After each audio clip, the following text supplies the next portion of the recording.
Hey everyone, welcome back to Tactical Magic. This is Molly Mandelberg, your host, and I have an awesome guest with me here today. I discovered this guest on TikTok, and the first video I saw of hers, I immediately started trying to send her a message, which I couldn't do on TikTok. So then I had to find her on Instagram, send her a message there, and I just knew that we had to connect. I knew that we had to collaborate. So hang tight for just a second. I'll let you know more about her in just one moment. It's not just about mastering technology. It's not just about brand or messaging. It's not just about making more money. It's about showing up in a big way so your people can find you. This is about bringing your most wild and authentic self into the hustle and grind. Welcome to Tactical Magic, a business strategies podcast for the warrior goddess entrepreneur. So Lissa Rose is a professional counselor and energy reader. Her passion is assisting others along their path through guidance and support. Her clients tend to seek out her services in times of turbulence and change when grounding and coming back home to center is needed before moving forward.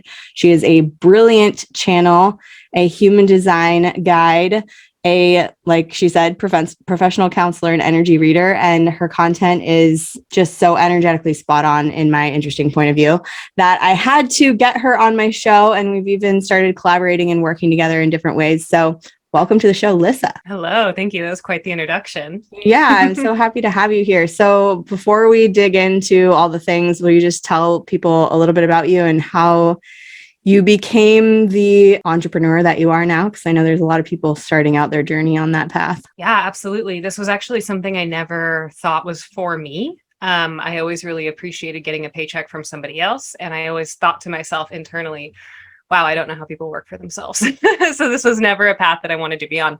Ultimately, what happened was in 2020, I realized that I wasn't able to offer my services in the scope of clinical practice. Like I just literally couldn't do it. I was channeling information and utilizing tarot cards in my off time, not in the clinic that I worked at. I was an outpatient treatment counselor for 7 years, and I just realized that I wanted to do more and I wanted to be able to actually help. So I noticed that the system that I was a part of, I really couldn't help in the way that I wanted to. So I decided to step away from that and start seeing clients privately. And then as I did that, all of these things just fell together in a really beautiful way. My friend and I started creating a podcast, the Woo as Fuck podcast. And then I sort of came out of the woo closet. So when I was working in addiction treatment, there wasn't any room to let my Greek flag fly in that way. And so then when I stepped away from it and started doing this work on my own, I was able to really blossom in all these other aspects. And then my TikTok was so random. That is literally the way that I get bookings, is through TikTok. That's how everybody finds me. And I just wanted to have a platform where I could share information that was coming to me and that I felt inspired to share. And then it sort of took on a life of its own. And then now looking back at how I used to think of those who were starting their own business and how much courage they must have, or organization skills, all these preconceived notions I had about what it was to be an entrepreneur or to start your own business, I was just off base because it's not this gigantic thing, and it really is achievable and possible. It's just a matter of figuring out what we want to do ultimately. Yeah, and what you want to share with the world, and noticing those places where you feel like there's a gap or there's a piece missing or there's a part of you that's unexpressed, and then exploring what that could look like. I love that you took that journey. I also love that you started with, I have stuff I want to share and I'm just going to share it. And now, I mean, I haven't looked today, but you're around 75,000 followers on TikTok, which is amazing. And it started because you just had something you wanted to say. And then people on these platforms want to hear stuff that they aren't hearing anywhere else. And I think most of us who are in the woo realm of woo end of the spectrum, so to speak, we can easily resonate when somebody is speaking a truth that feels aligned for us. And so it's no wonder that that took off, in my opinion. That's really exactly what it is. Sorry, just real quick, that truth aspect, man, when people are speaking something that is true to them, I think that as this veil is kind of being lifted and we're all learning that it's okay to be our authentic selves, you can hear that. There's a tone in people's voice in a certain way that they speak that you can tell if they're coming from a place of alignment or misalignment. And I don't mean alignment as good or bad. I mean, are you actually speaking from you, or are you speaking from, ways of being that you think you should be, as opposed to how you actually are? Right. And it's incredible to see more and more people stepping into their power in that way. Yeah. And I think TikTok is a really beautiful platform where that has been showcased and sort of proven true, that we want to see people being themselves, that we want to see the humanity and see the silliness and the rawness of it. From a content creation standpoint, because you post a ton of content, you have a podcast, you create a lot. Will you just walk us through a little bit of how that goes for you on a daily or weekly basis? Like, how do you follow through on that much stuff? That's been an interesting process. So everybody's different in how they work, right? Everybody, like, in how they actually, not how their internal systems work, which is also true, but how they can show up best for themselves in terms of their external world in producing. And for me, this was all done through trial and error. I'm someone that in the 9-to-5 world, I would stick to a schedule, and I would have that be how I accomplish tasks. Mind you, I would procrastinate, but I would have a sort of system and schedule that I would follow. And I've noticed in working for myself, it's allowed me the freedom to work in flow. And when it comes to content creation and speaking things that are from my heart, I just literally allow myself to work in flow. So if I feel inspired to create something, I will create it in that very moment, but I won't necessarily share it in that moment. So all of the content that you see that I create, some of it, most of it, is created in chunks. And then I separate it out and sort of publish it over time. Mm-hmm. But for me, my creative flow looks like creating things in bursts when I'm feeling inspired to do so, and then just pausing and resting. And I've noticed, and my podcast partner and I are committed to this working in flow aspect, because we realized that when we forced ourselves to produce content just to have content to share, it didn't hold any weight or value, and it was just us talking. It was like dead space. And so learning this whole other way of operating that's outside of scheduled hours has been really beneficial for me, and just allowing myself the time, space, and freedom to create when I feel inspired to create, and then to not push myself to create if I don't have something to share.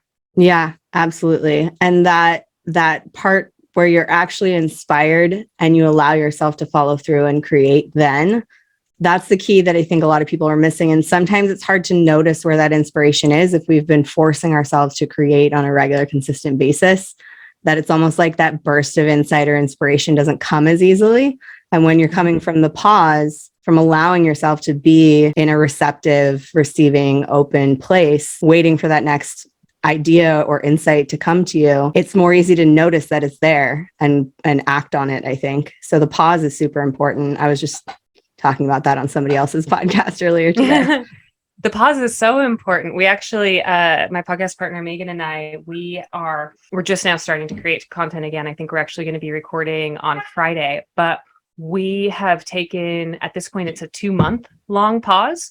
And we keep checking in with ourselves, like with ourselves and with each other. And it's like, is it time yet? It's like, no, nope. And then we're just waiting. And then now 2 months later, we did the check-in, and it was like, yeah, not only yeah, but like, oh, we have so much to share. We have so much to talk about. So I think that being on the receiving end of that too, like when I listen to podcasts, I have seen other content creators do this now too, where they do take these times of rest, and they're like, hey, I don't have anything to give you right now, so I'm going to take rest. And I actually really appreciate that, because I feel like it gives me sort of permission to do the same, because I respect them and what they create.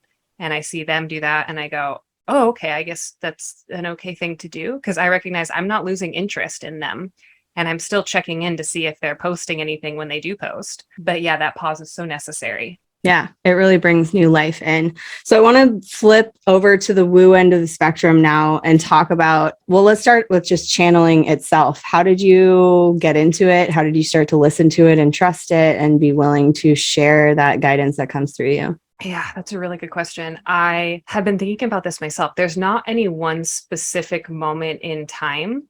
Well, there is, but so I worked for the Institute of Noetic Sciences as a research assistant, and I was doing a literature review on all of the channeled material that exists, because the woman I was working under was studying channeling. That's what she was studying. And at the time I was reading this book, Opening to Channel, and I was actively trying to channel.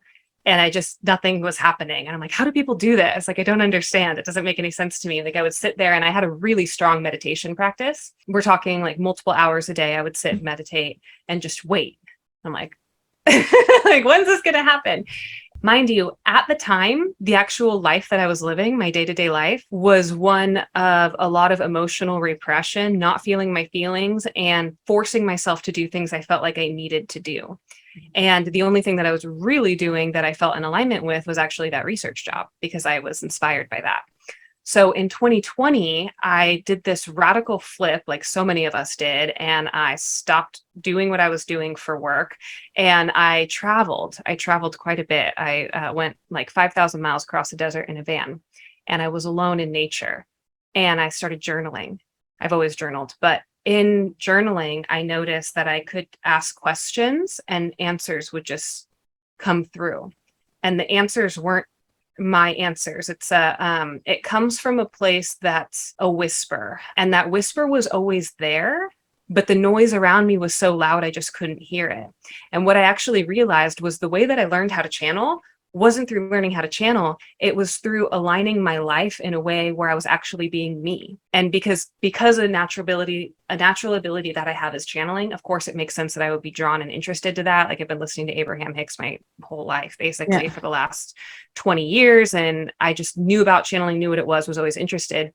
Of course, I'm interested because it's a natural ability I have. We all have it, but just like some people are better at the piano versus, golf, I'm more of a channel than like a Reiki healer or whatnot. And so once I started just being truthful and honest about who I am and what I want, and then actually taking the action steps to align with that life, my literal channel just got busted open, and just guidance started coming through. And in my original sessions with clients and one-on-one sessions, it was counseling. It wasn't really out there or woo-woo. As I continued to channel and as I continued to travel and spend more time in nature, the guidance started opening up in one-on-one sessions. And then I would ask the person I was working with if they were open to receiving it, and they'd be like, yeah. And then it started coming through. And then the more you practice, just like with an instrument, because our bodies are an instrument when we channel, the easier it became. Yeah, it's amazing. I love that partly it came through easier through journaling at first too, because I do that. My mom was very mystical, is very mystical and magical. She used to channel the Akashic record before I was born and stuff. So I was raised believing in all that. And as writers in our family, that was always a way to get guidance, to get answers, to ask a question. And it's so fascinating in the journaling process when you've, opened up or aligned with it enough that it feels authentic and it's happening, that it changes from I, me, and the question to you, like someone speaking to me on the page, which is always so fascinating to me. And like you said, it's not something I would come up with. It's not something I would know to say to me. So it feels true. It feels like it's coming from light beings or somewhere beyond. And it's thrilling to get that guidance and recognize there are other ways to see things that maybe you hadn't tapped into that you have access to. And I'll just say to anyone out there who's listening, like you just said, we all have the capacity to do this. And if it feels hard and sticky, there might be someone like Lissa who can guide you until that channel opens up for you, or who can help be that sort of channel or facilitation while you're finding your way to that alignment, and it can come through you then. So I think the first video I watched of yours that I was like, I have to talk to this woman, was you had some drawing about the chakra systems and like the space around us that each of them hold and how those are laced together. I know some people are going to be listening to the audio only, and you guys can all switch over to YouTube anytime you want. And make sure to actually have that right on the show randomly. Yes, perfect. Would you, give us some like magic download like that? Yeah, well, so this came through for anyone that is like listening to the audio and can't see the visual. So as I practice channeling, our physical bodies are literal instruments. So as we feel what the channel feels like, because depending on what I'm channeling, it will feel different, but this general body of knowledge that I'm usually channeling comes through and feels a very specific way. As it comes through, the further I progress in terms of receiving this information, it has changed from concepts and ideas to light and color, like literal light and color. So I was given this image of a human being existing in a system, and then each energy center connected to a grid point that was part of a larger system. So it's like you can be existing within the system and not have these energy centers activated. So what you're seeing looks very different than if they are activated. And the way that it feels is sort of like if you had glasses on, like if you are living a life where you have these preconceived notions and ideas about who you are and how you show up in the world and how people perceive you, you're wearing very specific glasses and you're seeing the world in that way. When you recognize that that is literally part of your ego and your personality, but not part of your like larger multidimensional self, then you can take those glasses off and see the totality of what actually exists. And when that happens, apparently, according to this channeled message I get, you connect yourself to this larger grid system where you are then, like, I can feel it when I'm even talking about it, and it like opens up your crown and opens up your root and creates this sort of toroidal field. I think that's how you say it, That's right. where you're also connected to everybody around you. Yes, exactly. Yes, exactly. And what's so crazy is that I didn't know about these things. And then I get them and then I look it up. It's like reverse Google. And then I look it up and I'm like, what? And then this other gentleman tagged me and he was showing me that image. So they're all ancient teachings, right? They're ancient. None of this is new information. But people like me are being utilized right now as deliverers of this ancient information that's not new, so that we can remember who we actually are and the power we actually hold. Because we are very literally magnets for the reality that we're living in. And the resonance that we have in our energetic body and our energetic field is going to dictate the things that we're magnetizing towards us. And there are larger groups, or there's like natural law, right? There's that. And then there's also these larger grid systems that we're a part of as communities or countries and whatnot. But we also have this, we do have autonomy individually in our own energetic sphere. So once I realized that, it was like, okay, this is a totally different world. And now my life is just completely different. But in this and attracting picture, magical things to you like crazy. Yeah. Oh my gosh. Yeah. I will, as an example of how this process works in real life. First of all, it's not just easy all the time. The last 2 years have been a wild ride of ups and downs. But a message that I kept getting channeled for me specifically was, Lissa, go to Tahoe. Go to Tahoe, go to Tahoe, just go to Tahoe. It will be figured out from there. And that didn't really make much sense to me. I love Tahoe, but I did. I went there, I made the time, and I didn't think it was possible, but it made it happen. While I was there, I managed to secure a job that doesn't feel like work, a house that feels like home, and a deeper connection to nature that I didn't recognize I could even have, and was able to clear all of these like cords and attachments that I didn't even know were in my field. It's like there was all of this sort of gunk in my energy that I didn't even know was there until I separated myself from it far enough that I could feel it like fall and detach. And it was like, whoa. And I think anyone that's traveled and has traveled for a long period of time or far enough from their home has had a similar experience. But that's what I mean by the whisper. This whisper is always there. And to what degree are we listening to it? Because it's always there. But if our lives are really busy and if we're making ourselves live in a way that we think we have to, as opposed to a way that feels natural and a way that we want to, we can't hear those whispers. But when we do hear them and when we listen to them, that's when the magic happens. Yes. Definitely. And I love that, because that toroidal energy field, anybody who's just listening to the podcast, you can imagine it like a big donut and you're in the center of the donut and the energy is moving up and around the donut and back in at the bottom, and the same way out the bottom and up and back around in the top. And that's like scientifically proven, the magnetic field that the pulse of your heart is creating around your body.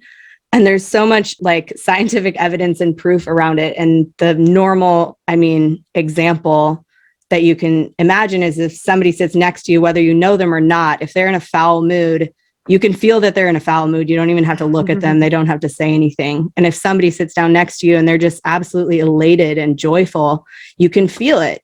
And that's the magnetic field that we have around our bodies. And with attention, we can have more awareness than that about what's going on in that field. And there's an amazing book by Lynn McTaggart called The Field, which is a lot of research that's been done about the energetic field that we're all connected to, and that has consciousness basically to it that we can tap into. So there's a lot of science to back up this woo as fuck stuff also. Just want to presence that a little bit so that people get that it's real and it's happening all around us. And I love that taking some time away. You know, I travel the world full time. I've been to 32 countries. I've been nomadic for 14 years. I've been in the van for 4 years. And I thrive both in connection and community with people, but also very much life is different the moment that I leave people. When I'm back in my own space with nothing around me, no one around me, the amount of awareness I have, the insights I have, the inspiration I have for new projects and ideas and books I want to write and things I want to create is just different. And I think if we don't give ourselves a moment alone sometimes, or take whatever it is, travel to nature or travel to a different place than you're used to, that can just be this like deepest part of the city park that's near you. It doesn't have to be a huge trip away from everything. But that change of pace, that change of your physical surroundings, your environment, and definitely adding nature in is a huge component. It can change so much. It can change so much in your reality, so much in who you're being. And my co-host on my other podcast, Reveal the Game of Life, we're also on a brief hiatus because we were like needed some time to pause to get new inspiration. And we're feeling that coming back soon also. But he was taking every day a walk to the park near him. Now, he lived in Hawaii for a while. He's on a trip now. But going to the city park and just not even a city park, it was Hawaii. So it was like a tropical, beautiful park, but it was a park down the street from his house. And he just made a commitment to do that every day and started tapping into so much more magic because of that simple practice. So it can be easy. It can be nearby your home, but it might require going somewhere outside of your actual house to tap into some more of that magic. Yeah, I just want to add too, because I didn't realize this. I teach this in my sessions. I've been doing one-on-one sessions independently now for 2 years. So I have experience there. I've seen like over 100 clients. I teach these tools and methods in my own life. You know, sometimes what we teach is not the easiest thing to implement individually. But what I did realize when I went away, is that the reason it's so effective and the reason it's so necessary is there is very literally other people's energy in that field of ours, in that energetic field. So we will, and depending on our degree of openness, or, you know, like I'm a recovering codependent, so I'm very open in my energy, and these attachments that we form, whether they're healthy or not, that individual's energy can actually be in our field. And when another person's energy is existing inside of your field, you might think that your thoughts, beliefs, and opinions are your own, but they're not. When other people's stuff is in there, you're actually, like those glasses I was talking about, you're seeing things through a filter that's not a clear filter. So if you are not allowing yourself time to really rest and take care of your body and separate yourself from these other people in your life, then you aren't having the experience of being embodied. You don't know what it's like to be in your own energy because you're literally just not in your own energy. And that's what was so powerful for me, is I hadn't had the experience of being in my own energy for, I honestly don't even know how long. And then when I was, a good example is like panic and anxiety run in my mom's side of the family. That's like we have a lineage of that. And I've always seen myself as an anxious person who has a panic disorder. And in that time in Tahoe, because I was there for 3 weeks by myself, and prior to that, I was co-hosting a yoga and meditation retreat, so I had lots of time in nature. I'm not anxious. That's not mine. That's literally not mine. That's something that's inherited, that's genetic, that exists in my energy because I've been programmed to be conditioned to it. But when I'm just embodied in my energy, I'm not an anxious person. That's not me. That's literally things I picked up. So if we don't allow ourselves time to clear, then we don't have access to our manifestation power because we're holding on to things that aren't ours, and it can weigh us down and drain us of our energy. And nature is beautiful for clearing that. Yeah, super helpful. And yeah, I know a lot of people are afraid to be alone, but there's beauty and magic in the solitude sometimes. And it doesn't have to be forever. We're probably going to have to do another episode because we only have a few minutes left. And I'm sure there's so much more I'd love to talk to you about and pick your brain about. I will let everyone know. I did a human design channeling session, which is part of a few sessions I'm going to be doing with Lissa Rose. And it was super powerful. and very acknowledging for anybody who doesn't know what human design is. It's a deep rabbit hole of information about you that's based on the I Ching and your zodiac, your birth time, all of that stuff.